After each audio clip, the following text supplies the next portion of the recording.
మీరు నిన్న పూజ చేసిన పువ్వుల్ని సూర్యోదయం తర్వాత భగవంతుడి పాదాల మీద ఉండకూడదు. అందుకని ధర్మపత్ని.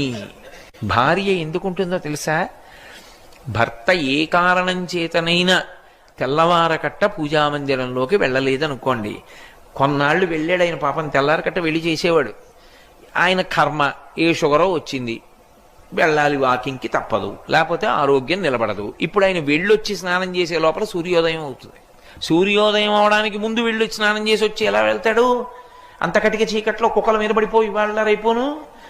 అప్పుడు ఎవరు చేస్తారంటే ధర్మపత్ని చేస్తుంది. ఆవిడ స్నానం చేసి నిర్మాల్యం